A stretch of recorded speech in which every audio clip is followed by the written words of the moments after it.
De um lado, professoras e auxiliares respeitando regras de trabalho escritas em convenções coletivas por mais de 20 anos. De outro, donos de escolas que querem cortar direitos e arrochar professores. Os patrões querem aplicar a reforma trabalhista na marra, picotando férias, diminuindo bolsas de estudo, cortando recesso, aumentando as aulas. E se negam a negociar. Os professores estão sendo atacados pelo sindicato patronal, que se aproveita da situação, se aproveita da reforma trabalhista e também da lei da terceirização. A resposta dos professores pode ser a greve. Assembleias já estão marcadas para o próximo dia 19 de maio. 2 dias antes, uma nova convocação no Tribunal Regional do Trabalho irá reunir o Sindicato dos Donos de Escola e o Sindicato dos Professores. Haverá acordo? O dissídio irá a julgamento? Assista agora no Sala de Professores.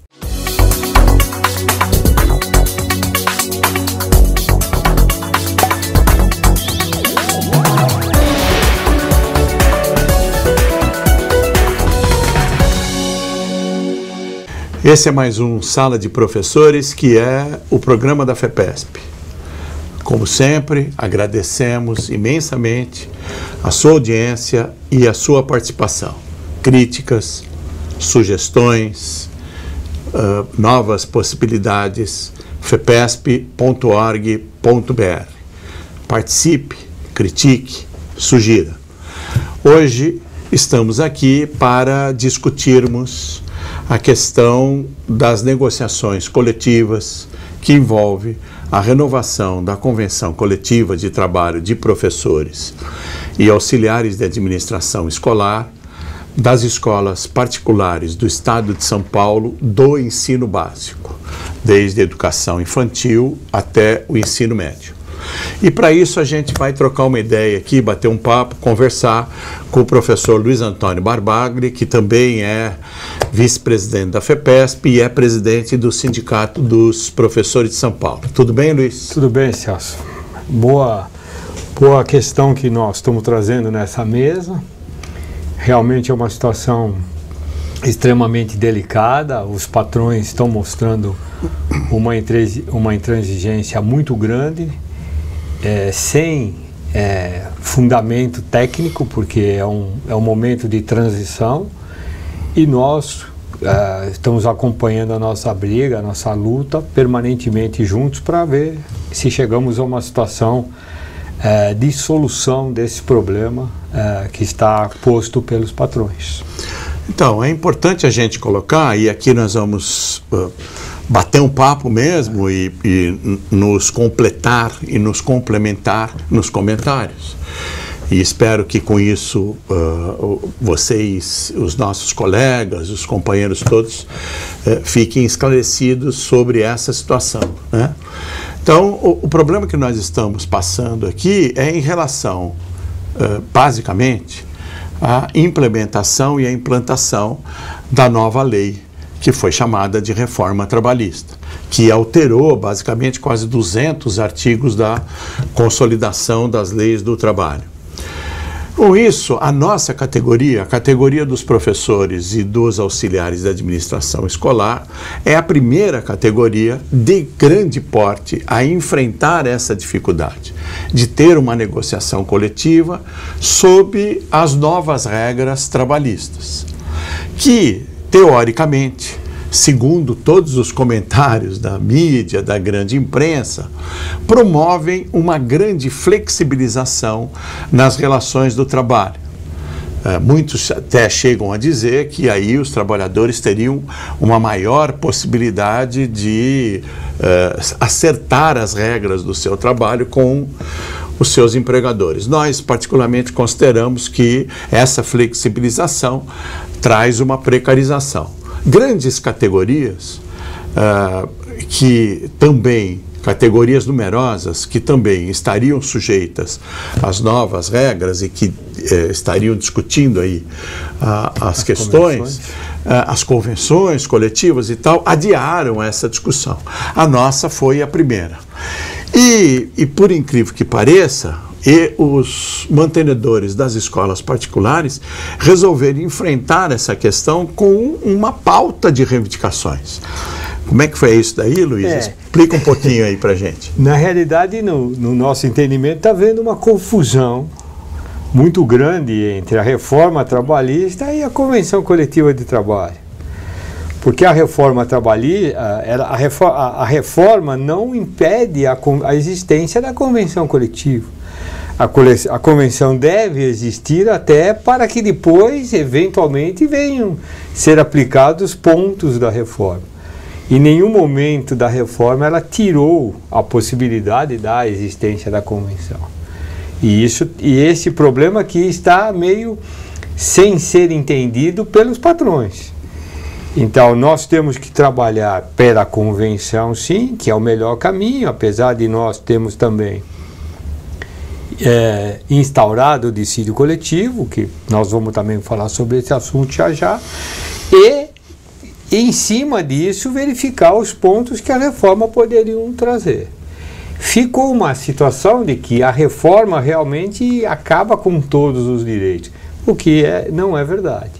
E os patrões estão fazendo essa convenção, essa confusão, e baseado nisso, acham que pode modificar completamente a convenção coletiva, que é uma convenção que tem sido estruturada pelo menos nos últimos 20 anos. Cada vez que ela tem um problema, esse problema é acertado hora de um lado, hora de um outro, para ela trazer uma solução mais tranquila para os professores e administradores das escolas e os proprietários das escolas. Penso que essa dúvida essa dificuldade desse entendimento está gerando toda essa questão que nós estamos colocando hoje. Então, esse ponto é muito importante de a gente colocar, porque, como você diz, existe um conjunto de regras, vamos chamar assim, um conjunto de cláusulas que regulamentam as relações de trabalho dentro da escola. Isso. Há um conjunto de 65 cláusulas que regulamentam as relações de trabalho. E esse conjunto de cláusulas não foi outorgado, não foi imposto por ninguém. Ele foi negociado, discutido ao longo do tempo. Então são mais que 20 anos de relações que estão sendo aprimoradas. Então, nos parece aqui que é um pouco demais a classe patronal, principalmente os responsáveis pelos sindicatos patronais aí, dizerem que agora chegou a hora de modificar essas relações. Porque se fosse alguma coisa imposta, uma lei injusta, ou uma determinação legal da cabeça de um juiz ou de um conjunto de juízes, tudo bem. Mas isso foi discutido e estruturado e realmente traz toda a tranquilidade, tanto para o grupo de alunos e pais, como para o grupo de trabalhadores, professores e administradores, tanto para o grupo de mantenedores. Não se tem notícia de escola que tenha tido problema econômico exatamente por ter que cumprir a convenção coletiva, muito pelo contrário. Aliás, a convenção coletiva até impõe algum tipo de barreira para que alguns aventureiros do ensino, da educação, não tentem se aventurar no mercado e aí comprometer a qualidade de ensino. Então, o que nós colocamos aqui é que esse conjunto de regramentos, esse conjunto, inclusive, contribui para que essa tranquilidade que reina entre todos os atores na questão da educação contribui para a própria qualidade de ensino. E mantém uma estabilidade na relação de trabalho, porque esse é o ponto que a gente também vai ter permanentemente trabalhado. As relações são estáveis, os patrões sabem o que tem que cumprir, os professores e administradores sabem o que tem que cumprir e avançam na negociação. E avançam no trabalho e têm uma tranquilidade para exercer suas funções. E essa questão que eles estão trazendo desta vez, de simplesmente desmontar algo que está totalmente ajustado, e nós sabemos que quando mexe uma pedra tem que mexer várias cláusulas, porque as cláusulas desestrutura todo o conjunto de regras. Desestrutura todo o conjunto de regras, ótima essa colocação. Nós sabemos disso, então, ao mexer numa questão, você tem que mexer em toda a situação, fazer toda a leitura das legislações que estão colocadas aí para avançar. É interessante aí que em nenhum momento se discute, por exemplo, o negociado sobre o legislado. O que seria? Que é exatamente isso que acontece. O que seria algo tranquilo. Porque nós fazemos a negociação e escrevemos a questão. E esse ano, por exemplo, eles estão indo em 3 cláusulas, estamos no ensino básico, com uma questão absolutamente desnecessária, que são a cláusula do recesso, a cláusula da bolsa e a cláusula da garantia semestral de salário. Para essas 3, a gente tem as explicações absolutamente tranquilas. Quando se fecha um posto de trabalho, não se fecha postos de trabalho no meio do ano letivo, então a garantia não resolve nada, se mexer. Sala de aula com filhos de professores também não tem nenhum componente que altere a qualidade da educação com filhos de professores. E por fim o recesso. Uma das alegações do recesso foi que a lei da diretriz de base exigiu 200 dias. Nós sabemos que é verdade, a lei exigiu, mas faz 21 anos que a lei exige os 200 dias. Não será em 2018 que a lei foi colocada. Está quase comemorando 22 anos, que é dezembro de 1976, de 96. Não é assim? É isso, 96. Então, é importante a gente colocar essa questão. O maior... A classe patronal, os mantenedores, o sindicato patronal está investindo contra uma série de cláusulas da convenção coletiva. E é importante a imagem que você colocou do contrato de trabalho que se estabeleceu entre os mantenedores e os trabalhadores e que foi transferido para o contrato de prestação de serviço com os pais de alunos e com os alunos. Então, há uma certa harmonia nessas relações todas. Então, é importante colocar que mexeu, como o Luiz diz, mexeu numa pedra, altera todo esse conjunto que é uma concertação que existe entre os atores todos que participam da educação.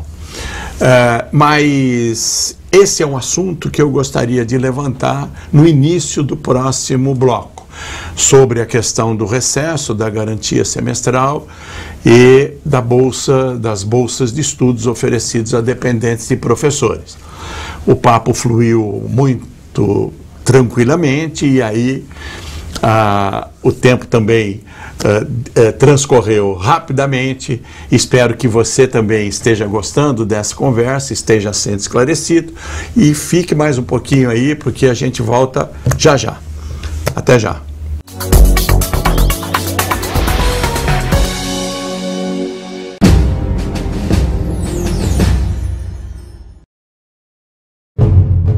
O que é greve? Greve é o último recurso que temos quando nos empurram contra a parede, quando não querem negociar, quando há abuso, quando querem nos explorar. E por que estamos em estado de greve? Porque os donos da escola na educação básica se recusaram a negociar, porque querem trocar nossa convenção coletiva, os seus direitos, pela reforma trabalhista. E isso não é pouco. Eles querem acabar com a sua garantia semestral de salários, querem acabar com seu recesso, querem tirar as bolsas de estudo de seus filhos, querem aumentar a duração das aulas, sem pagar mais por isso, querem fatiar suas férias, querem acabar com a multa na homologação, querem contratar temporários para dar aula no seu lugar. Sua escola pode ser boa, mas os donos de escola querem acabar com isso. O sindicato foi negociar, o sindicato fez propostas, o seu sindicato fez assembleia e os donos de escola desistiram de negociar, abandonaram a negociação e disseram um dane-se para você, para nossa convenção. O que será dos nossos direitos agora? Vai depender de nós, da nossa mobilização. Venha ao sindicato, fale com seus colegas na escola, use preto em protesto. E pare quando for chamado. O estado de greve é em legítima defesa. Vamos defender o que é nosso.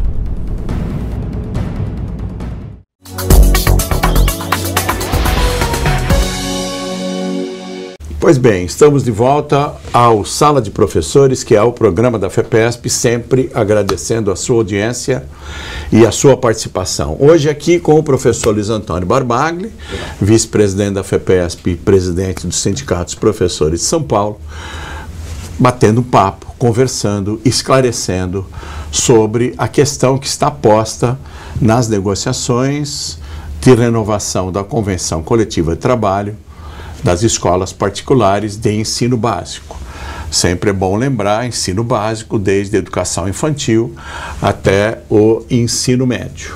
Pois bem, no último bloco, nós estávamos conversando um pouco sobre a intransigência patronal em algumas questões e em querer, de alguma maneira, rasgar a convenção coletiva que existe há mais de 20 anos. O Luiz Antônio se referiu a 3 cláusulas que eles estão colocando muito em evidência, que são recesso, garantia semestral de salários e bolsa de estudo.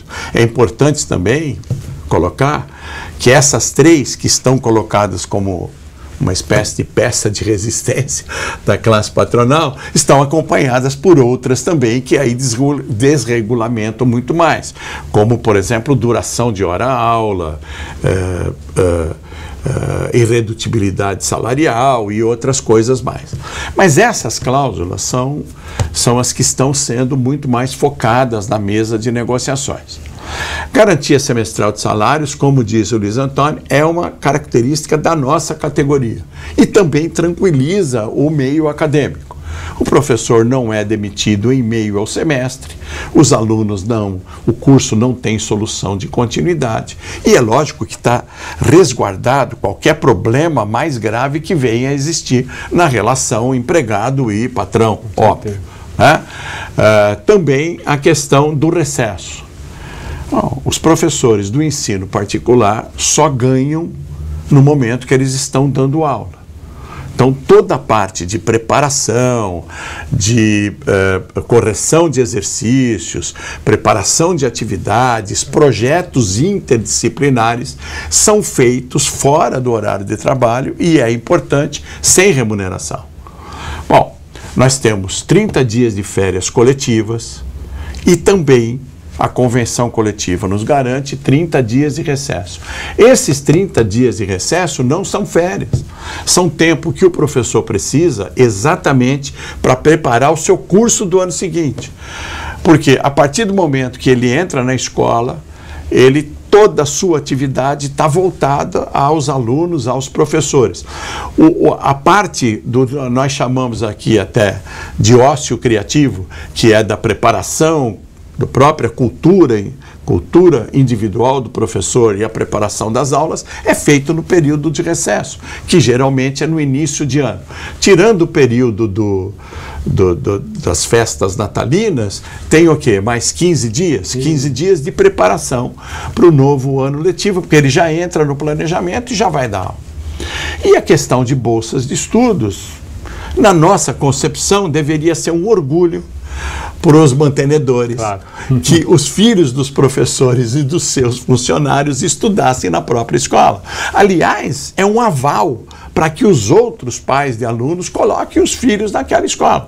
Porque se eu, como professor da escola, não posso confiar no ensino que a escola oferece, os pais também teriam como desconfiar. Então, nós sempre consideramos que isso fosse um orgulho, um motivo de satisfação para os mantenedores, que os filhos dos professores confiassem no ensino que é proporcionado por aquela escola. Então, isso, na verdade, é mais uma questão de, nós estamos considerando aqui nas nossas conversas, de uma intransigência exacerbada patronal do que propriamente uma questão de custos, né? Porque não há vestibular para ingressar numa escola de ensino médio.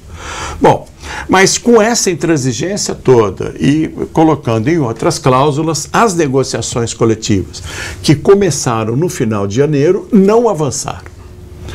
E aí o que acontece? Os sindicatos que compõem a base da Federação dos Professores e, dentre eles, o próprio Sindicato dos Professores de São Paulo, ingressaram na Justiça do Trabalho instaurando o dissídio coletivo. Então, Luiz, por favor, explica um pouco essa questão e por que nós fomos levados a isso.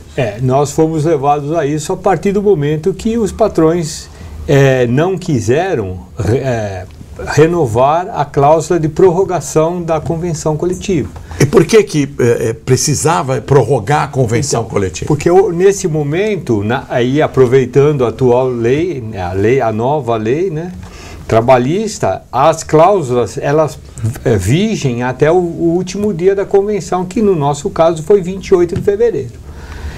Prorrogaram por um mês, então até praticamente 30 de março, e não quiseram fazer a prorrogação por mais tempo para que nós pudéssemos continuar a negociação.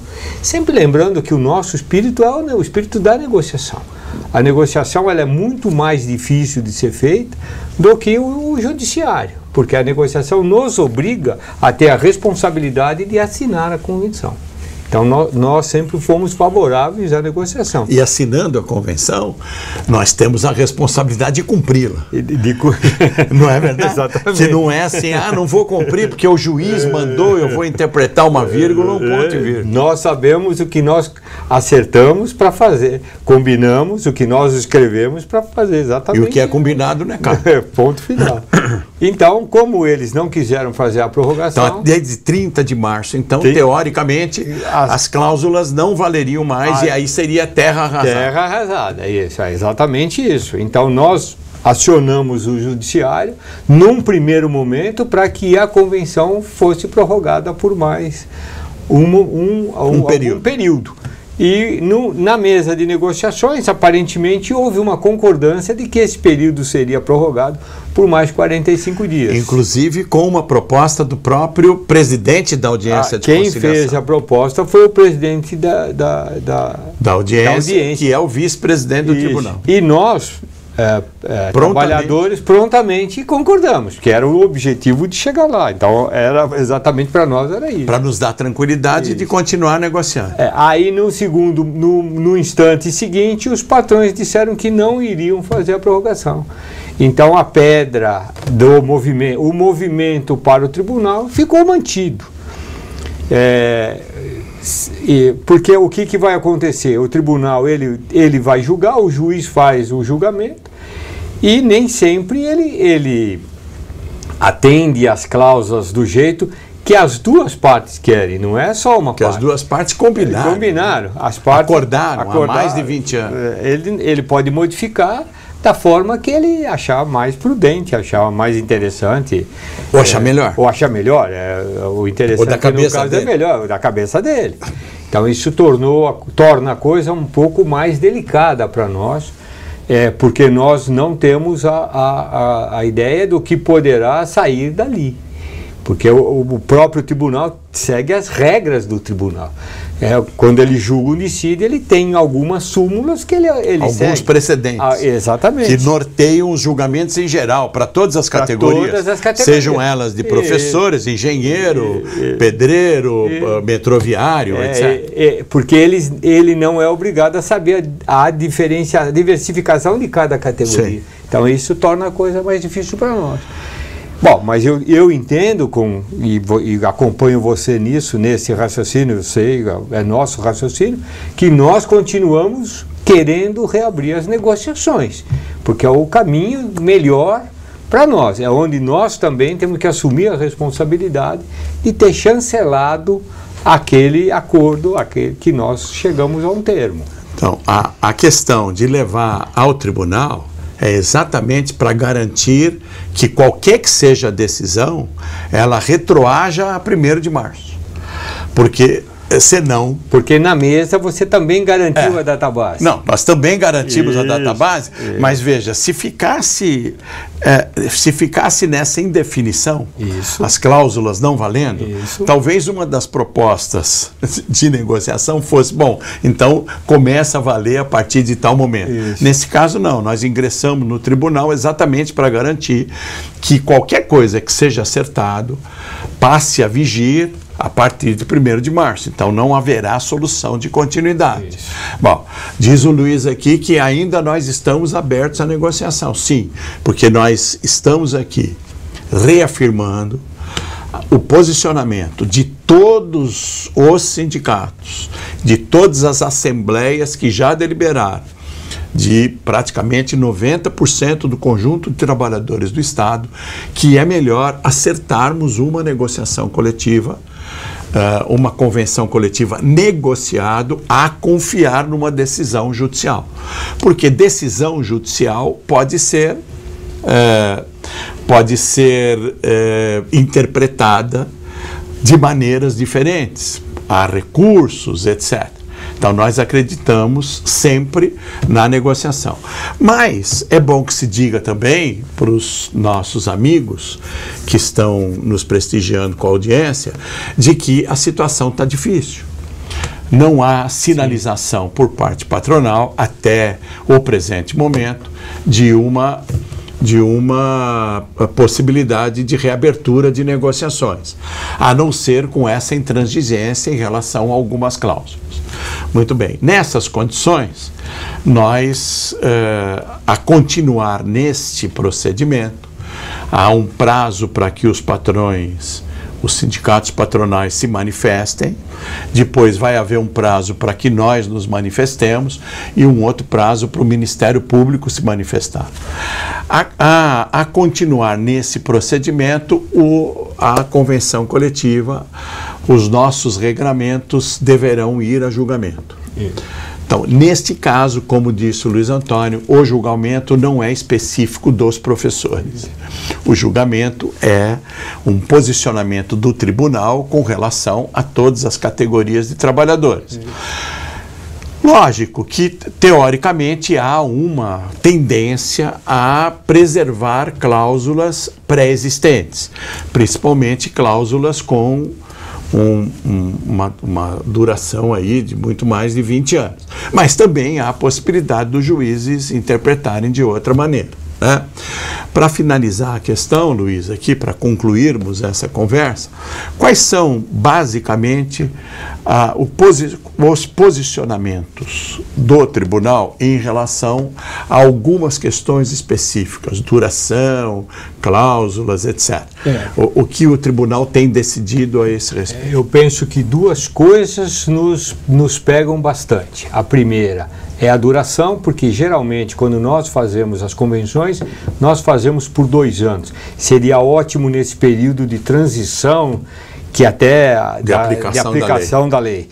E a segunda coisa é que o tribunal, de uma forma geral, não dá a PLR, porque a PLR ele entende que é uma negociação entre a empresa as empresas e os trabalhadores. Geralmente nós colocamos na convenção porque abrange todos indistintamente. Penso que esses 2 pontos seriam os piores para nós. E no caso do reajuste, geralmente o tribunal se posiciona como? No caso do reajuste, geralmente ele se posiciona com o INPC, que esse ano deu para nós 1,84, e nós sempre trabalhamos com a média dos 3 índices, que deu 2,14. Então nós também perderíamos essa questão.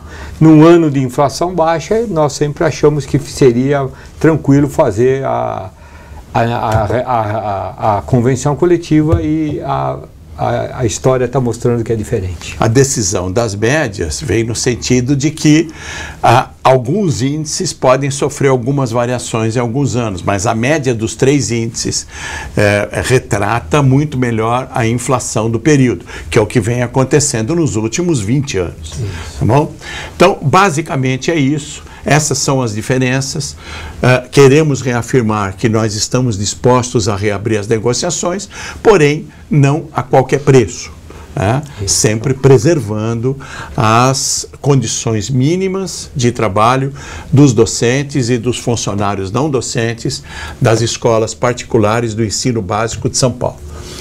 Muito obrigado, Luiz Antônio, pela sua participação. Obrigado pelo convite, foi um prazer estar aqui com você. Foi um prazer estar com o professor Luiz Antônio, e é sempre um prazer estar com você. Muito obrigado pela sua audiência, continue participando, por favor, sugerindo, criticando, fepesp.org.br, e até o próximo Sala de Professores. Até lá.